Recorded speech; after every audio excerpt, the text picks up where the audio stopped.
ꯋꯥꯈꯜꯗꯨ ꯖꯥꯖꯥꯠ ꯈꯜꯂꯝꯕꯗꯒꯤ ꯖꯦꯀꯣꯕ ꯎꯏꯊꯈ꯭ꯔꯦ꯫ ꯅꯣꯡꯉꯥꯜꯂꯦ ꯍꯥꯟꯅꯒꯨꯝ ꯃꯄꯥꯕꯨꯡꯅ ꯊꯕꯛ ꯂꯣꯏꯅ ꯂꯣꯏꯔꯝꯃꯤ, ꯆꯥꯛ ꯐꯥꯎꯕ ꯂꯣꯏꯕꯤꯔꯝꯂꯦ꯫ ꯖꯦꯀꯣꯕ ꯃꯃꯤꯠ ꯇꯞꯅ ꯄꯥꯡꯊꯣꯔꯛꯏ, ꯃꯥꯏꯊꯣꯡꯗ ꯃꯣꯃꯣ ꯅꯣꯛꯆꯩ꯫ ꯃꯪꯗꯐꯥꯎ ꯇꯣꯟ ꯉꯥꯛꯇ, ꯑꯁ ꯌꯥꯗ꯭ꯔꯦꯗ ꯊꯃꯣꯏꯁꯦ꯫ ꯅꯨꯡꯁꯤꯕꯕꯨ ꯑꯁꯨꯝ ꯇꯧꯕꯔꯥ, ꯄꯥꯝꯖꯕꯕꯨ ꯑꯁꯨꯝ ꯇꯧꯕꯔꯥ꯫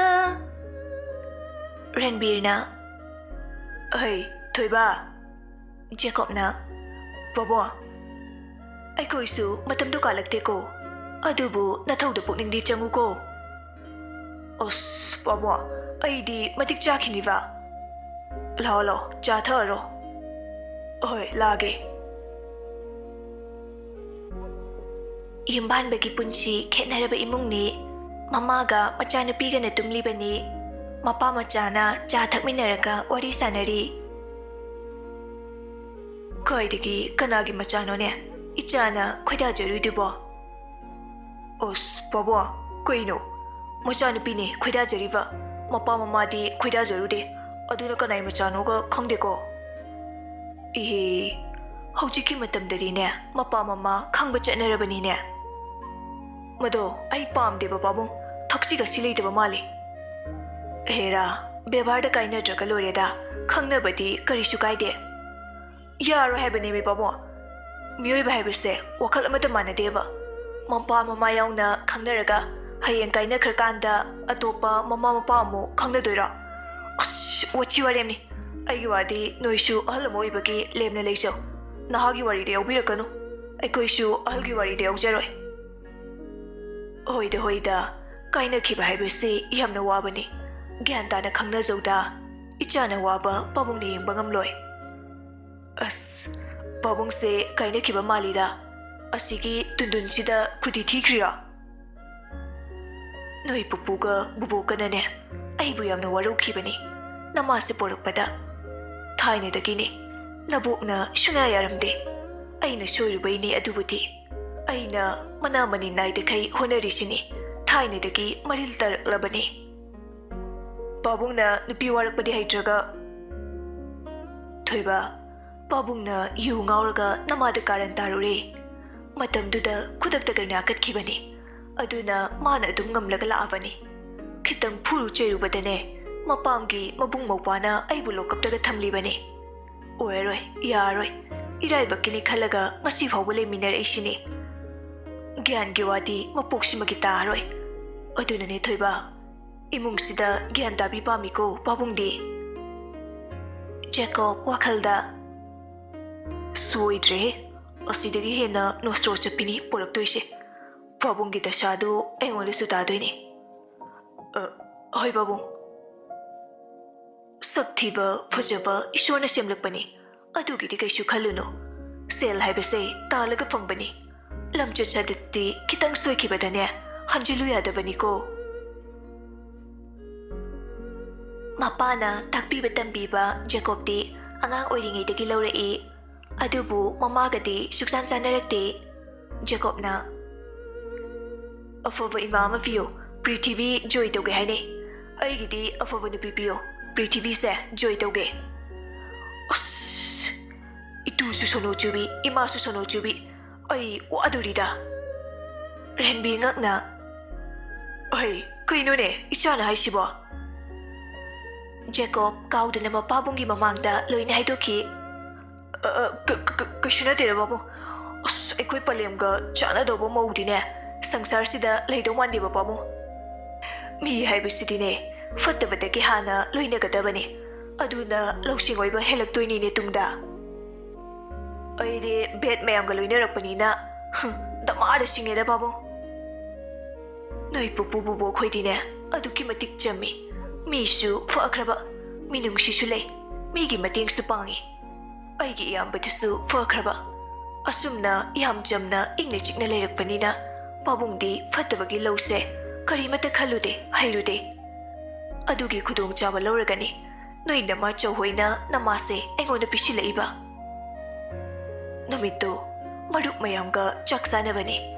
ꯑꯩ ꯊꯛꯆꯔꯣꯏ, ꯍꯩꯁꯨ ꯍꯩꯖꯗꯦ ꯍꯥꯏꯕꯅꯤ, ꯑꯩꯒꯤ ꯃꯔꯨꯞꯇꯨꯁꯨ ꯌꯥꯎꯏ ꯃꯈꯣꯏ ꯃꯁꯦꯟ ꯃꯥꯟꯅꯔꯒ ꯑꯩꯕꯨ ꯅꯃꯥꯗ ꯈꯨꯗꯤ ꯊꯤꯍꯜꯂꯤꯕꯅꯤ ꯍꯧꯈꯤꯕ ꯃꯌꯥꯝꯗꯣ ꯅꯤꯡꯁꯤꯡꯂꯨꯔꯗꯤ ꯊꯋꯥꯏꯁꯦ ꯑꯣꯟꯊꯣꯛꯅ ꯆꯥꯛꯈ꯭ꯔꯕ ꯍꯥꯏꯗꯨꯅꯤ ꯀꯩꯗꯧꯔꯨꯅꯤ ꯍꯧꯖꯤꯛꯇꯤ ꯅꯣꯏꯁꯨ ꯂꯩꯁꯥ ꯄꯥꯈꯪ ꯐꯥꯔꯦꯅ ꯄꯥꯕꯨꯡꯅ ꯃꯥꯅ ꯇꯟꯕꯒꯤ ꯑꯗꯨꯝ ꯂꯩꯔꯕꯅꯤ ꯍꯦꯛ ꯐꯨꯔꯨꯅꯤ ꯆꯩꯔꯨꯅꯤ ꯃꯕꯨꯡ ꯃꯧꯄꯥ ꯃꯈꯣꯏ ꯃꯉꯥ ꯆꯪꯗꯅꯅꯦ ꯑꯩꯕꯨ ꯑꯃꯨꯛ ꯋꯥꯔꯛ ꯋꯥꯇꯦꯝꯕ ꯂꯥꯛꯀꯗꯣꯔꯤꯕꯅꯤ ꯅꯃꯥꯅ ꯍꯧꯖꯤꯛ ꯇꯧꯔꯤꯁꯦ ꯃꯈꯣꯏ ꯏꯃꯨꯡꯒꯤ ꯆꯠꯅꯕꯤꯅꯤ ꯃꯆꯥꯅꯨꯄꯤꯁꯦ ꯑꯁꯤꯗꯗꯤ ꯅꯣꯡꯃꯇ ꯅꯄꯨꯔꯣꯏꯕꯅ ꯐꯨꯕ ꯆꯩꯕꯕꯨ ꯐꯅꯤꯡꯕꯒꯤꯅꯤ ꯁꯥꯎꯒꯅꯨ ꯈꯣꯠꯀꯅꯨ ꯅꯣꯡꯃꯇ ꯍꯥꯏꯕ ꯅꯠꯇꯦ ꯑꯩꯗꯅꯤ ꯋꯥꯔꯛꯇꯣꯏꯁꯦ ꯑꯗꯨꯅ ꯅꯃꯥꯅ ꯏꯃꯨꯡꯁꯦ ꯄꯥꯜꯂꯒ ꯂꯥꯛꯑꯕꯅꯤ ꯅꯕꯣꯛ ꯐꯥꯎꯕ ꯁꯥꯎꯗꯅ ꯁꯣꯝꯗ ꯂꯩꯔꯛꯇꯦ ꯅꯣꯏ ꯃꯥꯕꯣꯛꯀ ꯂꯩꯔꯛꯄꯅꯤ ꯖꯦꯀꯣꯕꯅ ꯏꯀꯥꯏꯖꯤꯗ ꯄꯥꯕꯨꯡ ꯏꯃꯥꯅꯤ ꯍꯥꯏꯕꯗ ꯃꯤꯅꯗꯤ ꯃꯄꯥ ꯃꯃꯥ ꯅꯨꯡꯁꯤꯕ ꯈꯪꯗꯦ ꯍꯥꯏꯈꯤꯅꯤ ꯑꯗꯨꯕꯨ ꯑꯍꯜ ꯑꯣꯏꯕ ꯃꯣꯏꯅ ꯐꯠꯇ꯭ꯔꯒꯕꯨ ꯀꯅꯥꯅ ꯑꯩꯈꯣꯏꯕꯨ ꯎꯁꯤꯠꯄꯣꯏꯗꯣꯏꯅꯣ ꯅꯕꯣꯛꯅ ꯍꯥꯏꯔꯝꯃꯤ ꯏꯁꯨ ꯑꯇꯣꯝꯕꯁꯤꯗꯤꯅꯦ ꯏꯆꯥ ꯑꯇꯣꯝꯕꯗꯧꯅ ꯌꯥꯝꯅ ꯐꯒꯅꯤ ꯑꯗꯨꯕꯨ ꯃꯥꯁꯨ ꯅꯨꯄꯤꯗꯣ ꯍꯌꯦꯡꯋꯥꯏ ꯃꯃꯥꯒꯨꯝꯕ ꯂꯧꯔꯗꯤ ꯃꯄꯥꯕꯨꯡꯁꯦ ꯍꯟꯖꯤꯟꯒꯅꯤꯅ ꯄꯥꯕꯨꯡ ꯑꯗꯨꯗꯤ ꯈꯪꯗ꯭ꯔꯦ ꯑꯗꯨꯕꯨ ꯑꯩꯒꯤ ꯃꯊꯛꯇ ꯑꯩꯒꯤ ꯅꯨꯄꯤꯅ ꯂꯩꯕꯗꯤ ꯌꯥꯔꯣꯏ ꯑꯩꯒꯤ ꯃꯈꯥꯗ ꯂꯩꯒꯗꯕꯅꯤ ꯍꯣꯏ ꯃꯇꯥꯡꯅ ꯃꯇꯝꯅ ꯅꯨꯄꯤꯅ ꯍꯥꯏꯕꯁꯨ ꯏꯟꯗꯧꯅꯤ ꯃꯆꯟ ꯐꯨꯔꯦꯅ ꯃꯕꯨꯡ ꯂꯥꯛꯑꯒ ꯑꯩꯕꯨ ꯋꯥꯔꯛꯂꯗꯤꯅꯦ ꯅꯨꯄꯥ ꯃꯁꯦꯡꯅꯤ ꯆꯥꯡ ꯌꯦꯡꯅ ꯇꯥꯏꯗꯅ ꯏꯆꯥꯒꯤ ꯊꯧꯅꯥ ꯄꯥꯕꯨꯡꯅ ꯊꯥꯒꯠꯂꯤ ꯑꯗꯨꯕꯨ ꯑꯩꯒꯤꯗꯤ ꯏꯌꯥꯝꯕ ꯑꯃ ꯂꯩꯔꯝꯕꯗꯨꯁꯨ ꯌꯥꯝꯅ ꯇꯨꯁꯣꯟ ꯃꯥꯟꯁꯣꯟꯖꯩ ꯃꯤꯉꯝꯖꯗꯦ ꯃꯈꯣꯏꯒꯤꯅ 5 ꯑꯣꯏꯈꯤꯕꯒꯤꯅꯤ ꯗꯔꯀꯥꯔ ꯇꯥꯗꯦꯗ 5 ꯑꯣꯏꯒꯦꯔꯥ 10 ꯑꯣꯏꯒꯦꯔꯥ ꯍꯧꯖꯤꯛ ꯃꯇꯝꯗꯗꯤ ꯊꯣꯛ ꯀꯥꯏꯅ ꯊꯣꯛꯑꯒꯅꯦ ꯑꯃꯃꯨꯛ ꯄꯨꯁꯤꯜꯂꯒ ꯂꯣꯏꯔꯦ ꯋꯥꯔꯤꯕꯣꯕ ꯃꯄꯥꯝꯆꯥ ꯑꯌꯨꯛꯇꯨꯗ ꯋꯥ ꯅꯣꯛꯃꯤꯟꯅꯩ ꯃꯥꯒꯤ ꯃꯇꯝ ꯌꯧꯔꯛꯇꯨꯅ ꯃꯄꯥꯁꯨ ꯑꯣꯐꯤꯁ ꯆꯠꯈ꯭ꯔꯦ ꯃꯆꯥꯁꯨ ꯀꯣꯂꯦꯖ ꯆꯠꯈ꯭ꯔꯦ ꯔꯣꯖꯔ ꯍꯣꯏꯗꯅꯤ ꯔꯣꯖꯔꯅ ꯑꯩ ꯈꯨꯠꯁꯦ ꯉꯔꯥꯡ ꯁꯣꯛꯈ꯭ꯔꯦ ꯅꯪ ꯊꯧꯔꯛꯑꯣ ꯖꯦꯀꯣꯕꯅ ꯀꯩꯗꯧꯕꯗ ꯁꯣꯏꯕ ꯒꯦꯝ ꯄꯣꯕꯩ ꯔꯥꯁꯤ ꯌꯥꯎꯗꯦ ꯂꯥꯎ ꯌꯥꯔꯦ ꯉꯔꯥꯡ ꯀꯝꯗꯧꯕ ꯐꯣꯟ ꯇꯧꯕ꯭ꯔꯣ ꯉꯔꯥꯡꯗꯒꯤ ꯑꯩꯈꯣꯏꯗꯤ ꯔꯣꯃꯥꯟꯁ ꯇꯧꯖꯈ꯭ꯔꯦ ꯁꯦꯁ ꯌꯥꯗꯦꯀꯣ ꯂꯛꯅ ꯅꯨꯡꯉꯥꯏꯔꯅꯤ ꯅꯪ ꯀꯥꯔꯟꯗꯨ ꯇꯧꯔꯛꯀꯅꯨꯀꯣ ꯏ ꯀꯥꯔꯛꯀꯅꯤ ꯈꯪꯗꯦꯀꯣ ꯑꯩꯗꯤ ꯀꯥꯔꯟ ꯈꯔ ꯇꯥꯖꯔꯛꯀꯅꯤ ꯑꯩꯗꯤ ꯅꯪꯉꯣꯟꯗ ꯑꯣꯏꯅ ꯇꯥꯏꯅꯔꯛꯀꯅꯤꯀꯣ ꯏꯃꯩ ꯅꯇꯨꯅ ꯍꯦꯟꯈꯤꯕꯒꯤ ꯋꯥꯅꯤꯅꯦ ꯅꯪꯁꯨ ꯅꯇꯨꯅ ꯍꯦꯜꯂꯛꯇꯣꯏꯅꯦ ꯀꯩꯝ ꯈꯜꯂꯨꯅꯨ ꯀꯨꯏꯔꯦꯅ ꯑꯩꯗꯤ ꯅꯆꯟꯅꯨꯄꯤꯅ ꯍꯦꯟꯈꯤꯕ ꯈꯨꯅꯤꯡꯁꯤꯅꯕ ꯊꯤꯜꯂꯛꯀꯅꯤ ꯁꯨꯛꯁꯤꯗꯤ ꯀꯣꯂꯦꯖ ꯌꯧꯗꯧꯕ ꯈꯔ ꯋꯥꯠꯂꯤꯉꯩꯗ ꯖꯦꯀꯣꯕꯅ ꯇꯣꯟꯕꯨ ꯎꯔꯛꯏ ꯔꯣꯖꯔꯅ ꯁꯦꯁ ꯉꯥꯏꯔꯝꯃꯤꯁꯤ ꯌꯦꯡꯉꯣ ꯖꯦꯀꯣꯕ ꯅꯣꯛꯐꯦꯠ ꯇꯧꯖꯩ ꯆꯥꯛꯆꯧ ꯆꯥꯛꯃꯤꯟꯅꯧꯔꯣ ꯑꯩꯗꯤ ꯆꯥꯛꯆꯗꯦ ꯖꯦꯀꯣꯕꯅ ꯀꯌꯥꯝ ꯀꯨꯏꯔꯒꯦ ꯇꯣꯟꯅ ꯃꯤꯅꯤꯠ 10ꯃꯨꯛꯇꯤ ꯍꯦꯜꯂꯦ ꯚꯥꯏ ꯅꯪ ꯊꯧꯖꯤꯟꯈ꯭ꯔꯣ ꯔꯣꯖꯔꯅ ꯐꯅꯤ ꯕꯣꯁ ꯔꯣꯖꯔ ꯕꯥꯏꯛꯇꯨ ꯊꯧꯖꯤꯟꯈ꯭ꯔꯦ ꯑꯅꯤꯗꯨ ꯈꯣꯡꯅ ꯂꯥꯛꯏ ꯑꯍꯥꯟꯕꯒꯤ ꯏꯀꯥꯏꯅꯔꯗꯨꯅ ꯀꯔꯤꯃꯠꯇ ꯍꯥꯏꯅꯗꯦ ꯇꯨꯃꯤꯟꯅ ꯑꯗꯨꯝ ꯆꯠꯂꯤ ꯖꯦꯀꯣꯕꯅ ꯇꯣꯟꯁꯨ ꯑꯅꯤꯗꯨ ꯌꯦꯡꯅꯔꯒ ꯑꯃꯨꯛ ꯅꯣꯛꯏ ꯀꯩ ꯃꯊꯦꯜ ꯆꯥꯔꯛꯀꯦ ꯇꯣꯟ ꯏꯆꯝ ꯆꯝꯅ ꯑꯁꯦꯡꯕ ꯑꯗꯨꯝ ꯍꯥꯏꯔꯛꯏ ꯆꯥꯛꯀ ꯆꯥꯔꯛꯇꯦꯗ ꯅꯪ ꯎꯅꯤꯡꯃꯟꯗꯅ ꯑꯗꯨꯝ ꯂꯥꯛꯑꯦ ꯑꯩꯈꯣꯏ ꯃꯃꯥꯗꯤ ꯁꯥꯍꯧꯋꯤ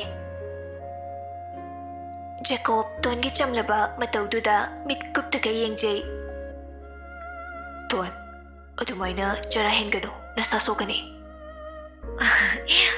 ꯅꯣꯡ ꯐꯥꯗꯣꯛ ꯍꯦꯟꯕꯕꯨ ꯌꯥꯔꯣꯏ ꯍꯦꯟꯕ ꯑꯩ ꯀꯩꯁꯨ ꯅꯐꯝꯗꯒꯤ ꯂꯣꯠꯈꯤꯔꯣꯏꯌꯦ ꯍꯌꯦꯡꯈꯩ ꯆꯥꯛ ꯆꯥꯗꯅ ꯀꯣꯂꯦꯖ ꯂꯥꯛꯀꯅꯨꯀꯣ ꯑꯁ ꯍꯣꯏꯕ ꯁꯥꯎꯔꯅꯣꯕ ꯑꯩ ꯁꯥꯎꯕ ꯅꯠꯇꯦ ꯇꯣꯟ ꯀꯩꯒꯤꯅꯣ ꯈꯪꯗꯦ ꯅꯪꯁꯦ ꯍꯥꯏꯐꯝ ꯈꯪꯗꯈꯩ ꯅꯨꯡꯁꯤꯔꯨꯔꯦ ꯅꯪꯕꯨ ꯑꯃꯨꯛ ꯍꯟꯅ ꯎꯍꯟꯕ ꯑꯩ ꯄꯥꯝꯗ꯭ꯔꯦ ꯋꯥꯍꯩꯗꯨꯅ ꯊꯃꯣꯏꯁꯦ ꯄꯦꯟꯖꯔꯤ ꯍꯣꯏ ꯍꯌꯦꯡꯈꯩꯗꯤꯅꯦ ꯑꯗꯨꯝ ꯆꯥꯔꯒ ꯂꯥꯛꯑꯒꯦ ꯆꯥꯔꯥꯒ ꯍꯦꯜꯂꯔꯣꯏꯕ ꯍꯣꯔꯦꯟ ꯕ꯭ꯔꯦꯛꯇ ꯑꯆꯥꯄꯣꯠ ꯆꯥꯎꯁꯦ ꯍꯣꯏ ꯆꯥꯎꯁꯦ ꯀ꯭ꯂꯥꯁ ꯌꯧꯔꯛꯑꯦ ꯑꯅꯤꯗꯨꯒꯤ ꯃꯑꯣꯡ ꯃꯇꯧꯗꯨ ꯎꯕꯗ Pinkysu Rogersu lona lona nokjay. Class 2 matang loikre. Jacob na. Kuino nang nangasi nawi toy diba? Ay natawdaw ni. Roger na. No kuino nang so. Ay su nong ningbay noksaba ni. Jacob na. Pinky ga yengnaraga ganoy. Ado kay gino. Ay uhawi ko. Hiye ni tungi kay di kan gano ko. Sabi na mapanong na re.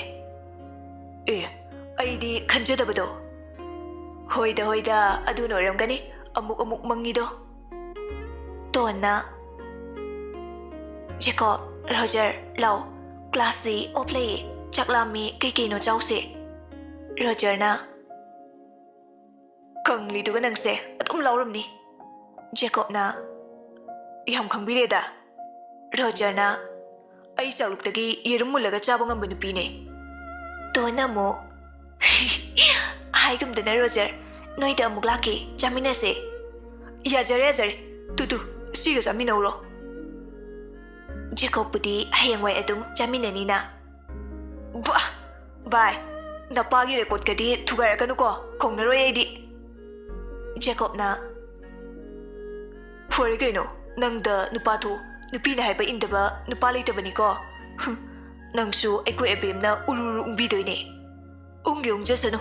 Tongjarage na layri mai khudombida saudatlaba thamoyase yam ware chalo nang heti henjela dongni natomtana adha pi kinuo piram ko engonda su morado yam wai kaino ma tuisibo pritna bai laigade ongnarakte ko Rogerna kuire di ongnakiba mabungna kli mana getpi da ne lai tongjage fau phangjadre Jacob na. Oi, aday di kaukala ni. Noma gi thamoy chakpa hingalaki ni. Khangbiro ye ay gi best friend na di. Madi maaka kiling bathunglaga lore na khanjaba nupa ni. Jacob na Roger gi makokta kaksina kakhatli. Ayo, na ye. Nang krimta khangdabra. Ay ni ichan nung siye. Tuan na. Kanano ichan haidia. Ngarang tinang na kay haikige ay kapura. Roger na. Ore, skiutat pa. P11 ivo. Nang puzana wadawri ko. Naparan bi kacha. Hemando nang so. Wa libani si pawa. Tuan na. Ay nangang ba tasina daba. Pay. Tuan, class tagi prep tokre. Jacob na. Oya. Tuan, ngay kuo. Hero du suta na kre, Roger na. Kumay nungay dori. Sunita gi sakta aduga. Mani mamawgi kumay du ining kreda. Mayam du ani du gi mataw du ne, Roger maki wahay du ne nokpadaloy. Ton wakalda. Is tanare ise. Sausinage. Tuan, kaidorage. Nang sidiba. Tuan, milay taba mapam amada sum satli. Hoy mai karimata haide. Nupadusu adum inay. Tuan, ngay kume. Aday di Jacob na makutu satlaw na pairaga. Tuan, sawar no minang bo. Tuan, nong mi mamay dulay turai. Aduga Jacob da konsinki. Jacob na. Tuan, se, mi uneva, tado. Uning usano. Jacob humangkang manayadre. Mangagtu ko'y laylay na kiyingi. Nang sidiba. Kaya ginukangge. Lang nakitang miray bagi matauubada. Tamoy se, yang waye. Ay di nang bu kay gimiray diba? O dumay na hainu se. Lo, class na dyan se. Ay. Ay se, kanam tagi na di. Natum tagi ni. Nungay tab kayam tutaw ganu ko. Nungay tab wakal su kan ganu ko. Siday di nungay ba wakal kalaga na. Nungay na lagi taba. Nang bu mikup ama fawwa aina miraroi simatangdi thaso hai lao changasi ani do amu wari sana dana class ta changminare e makoi ani ubada Roger di pangnokdano e Jacob pairapna sono surabo Roger na kaino nokpa yadra matang sadana nolkano matang chabani no ise no odudi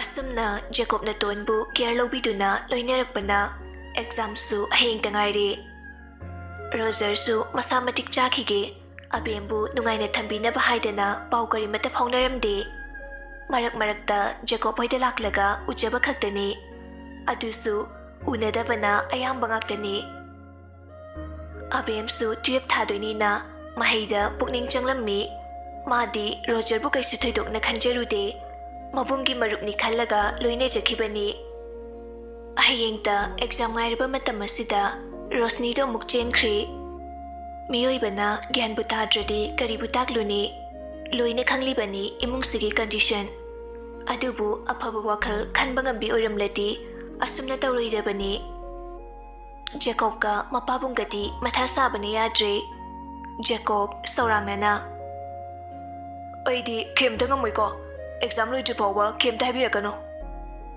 Sunitana nai mabokto amta kaursu salo ngamdre mibu mi oina thabidraga nangi kanaram daida sumsijena ki khaliba nakokto santhian bro noina pamda hongluso yamling daine nabung nokpa yurai chuba gunda myam dugane tanok sujalo nachani na nomuti suwar ni khande imungi kaigumba mata mateng pangni su khande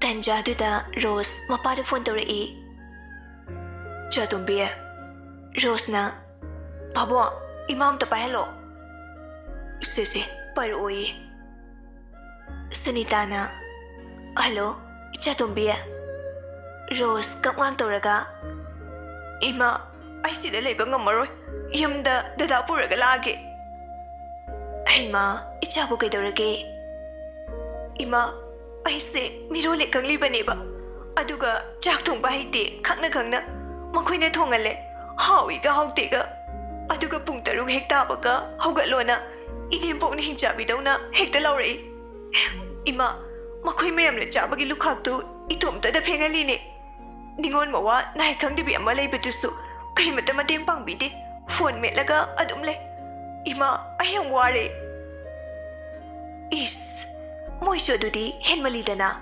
mirole khangadi thabaktu yawandrasu yabani ngai ko ima lake na jesu hanjilaktre chenkre ayeng ne nopagi exam sokdoini warsuwana matam khitang dikhango Jacob na phone da tap loraga Jeja ichebu yam warbo amadudi mopana adumna hairakpaduda perum Thiba checha yam ware ai logo lao ayum sida leiningdre makoina ibu minai oina sijineye ish koino ne ichebu makoina adumaina usitaba yabro era no pai leibu adu sharuk ne Jeja makoina henjin mangamdanava no pa ne leiwa matakpige takpiyo ayuki pung manga makai dhogalo nechinaya senglaga ne sumang mangol phasana sito adagi imung do mukne sisilo loiraga wairam daito pregnant oringi da wai table se yam phawani normal poknaba adagi irumai thizaraga duk thamai kalo loiraga mayam gi chalon biraga ne thammo chak tusu salong thongdo adai loiraga pizado pizaro lukhak segum namjingano sasafengdo adai phi sugera jesagi ka do mulo singera tawro loiraga nge potharo adubu khiamwage me mi loin tongdari bangaktani kanamti sidabani yari thammo wai wade complain am torkano mau haise kainu khangdradi nawadu kai ginai no aima machi si mathai nu ngai roine kainu mana haisibo Jacob na laukhale e thaning de ko hanubi nangsune ige khar ka bane noi Jacob phone laktana langki adai da leiba pochai du thugai bhauri Ranbir na Oi thoiba kari no nang na tawi du bo Ai kok se yam sala kanu ko loi hatuk lam jini Sunita na kapaga Imana thabum tarana konduna asuk wana chawna ba yolo paki mahiro lao ima bu halu lao Mi loina ma macha pokli ba ngak tani na tum dana te Nangbu mama ama oibagi chana lonchat hongna bi khangbro adu khangdabani na chanu pi ani ma kai mata chana roye namai do toi di ikai ramoye ai di ikai ye makoi le kai du da imana bayam le tha fo fadri ai nai do chana roye na thoiba yarase makoi gi thokba adu yaroi babu job toise mapa mama na khoi ne hana tabuk su drasu lohong dore na karibu tawkhike Maki se manatana Nuine sunomata sito si hono afafata takpi bro Imana tumin ta ibani ne thoiba nangbo Yare nawalo de fataba ngakta makok tu da churaga chakrabani ne afava amata khanba hiramaroi Aduga ne mane boktu imadagi na fate habani ne Maina toktai opirasani laina wara ini khalak tumpeli Adu irabadi ne Yumduda lehenda taredana masaksu yembada khangeba pharamdau mande kandi moi pabu aikoina ulauda leiba ingkholdo yum sana batausi matei manau nungai na lei sajani aina aidu soikrene fatabase iman hele haigadamni asi haram laga Jacob sauraga magi kade changkhri Ranbirna oi thoiba laik to pauko Noi pelo, aina fail oiraga. She onthokpani da ko. Oi, karan tawganu ko. Jacob murum soli. Imung sida lerdi, oi mi oiroi. Kandi, mapanda agree tamluvana farni. Yam hainuroi dori yumse.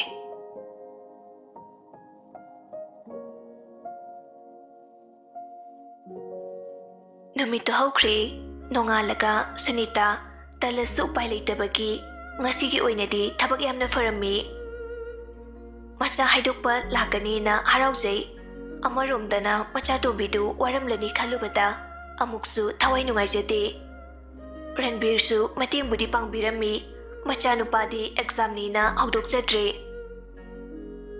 Mehemsa su laktuna leire nuparonggi mi ngai sulai adusu nupadu Mapalam da leibani na lohong mathusin sihari Ranbirna Ichanupa amakhaktani Mirol ga leitre last semester ki exam sidadi loikishano aduga khanarasi Nupaduna Phani Mirol leitab haibasisu wakraponi Ranbirna Mama phongi makhong makhutse masanoi khalakpaga saru pikpaga thabak yamna suba sungamdre Mana kanbu oirati koi chen dana hona dausu masa yadrabanina aiga mokpa ama leisiga mama boksiga na hona gadoribani Hoi de ishen kai sukai de icha dusu amu changkhraga luhongam daidane hek thora han bai duni Hoi adumaina torsi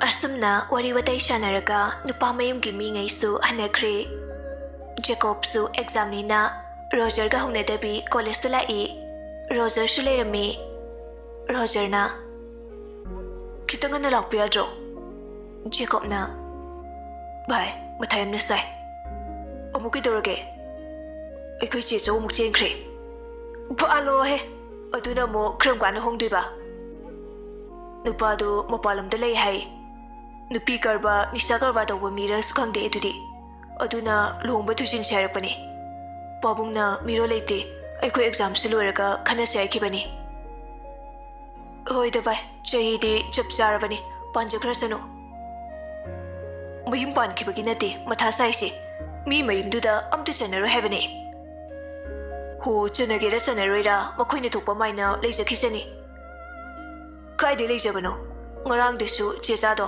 kappaga malo bula o hai Fatanung de thoklati aishu icheni na hundok luya de ne Os adu su sumine Tuan su sang lai Hi, hero ani. Kayam patharaage. Roger na. Cover siyang na fare. Good. Ado singe gadi harakanu ko. Nang dum harakanu. Jacob tadi hai ni na. Pinky na. Soidre yam yarani. Ngahaki matung exam sawkre. Magi idawba inaduna lay. Kanamata karimata haina de. Yamna ingna chikna exam du pangthu'i. Organization ki mi khainasu thagalammi. Asamna nongmadagi nini dagi humni sum hauki. Exam mayani na phone di toina wari sanarudre. Adubu tuana di amuk call tawra'i. Adusu Jacob na haiba dum ilammi. Kaishu kuina wari sanarudre. Matam di khangaude uchina sina exam su pungloi loi khre. Jacob na su ton da haire mache luhongbagi thabak chili haiduna. Ton kaishu pukchen pikpa nupi na tabanina. Jacob sangdabagi pau pharuk tabani khanjarammi. Jacob ka Roger ka furniture loba chatlingaida Sweetie call tawra'i. Jacob na. Roger na. Madu masu chili khangi magtada. Sweetie ni. Roger ping laukre. Jacob taki phone du tak mulaga. Hello.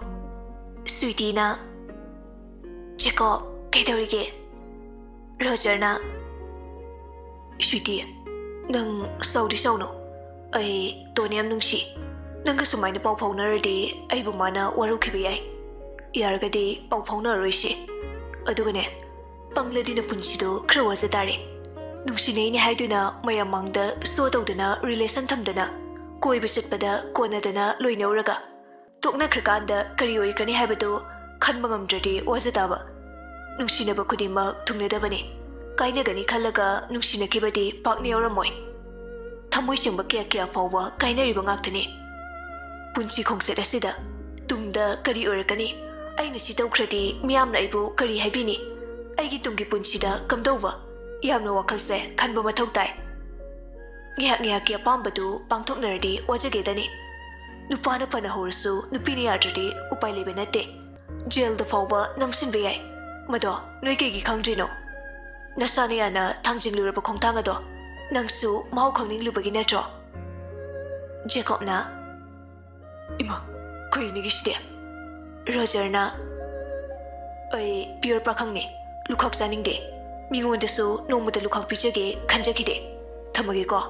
Yetpiranu. Thamoidadi laerdana koksida nangi MB macha ama fawwa janjadre.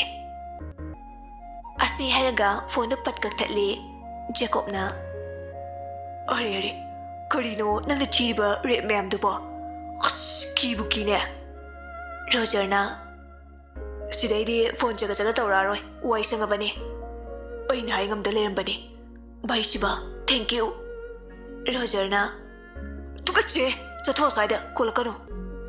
Jacob na. Ishipana say, my dum donjilo.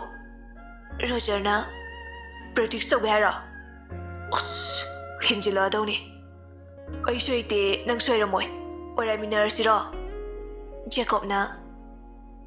Adaidi gari sidagi phoklaw na kautharaani.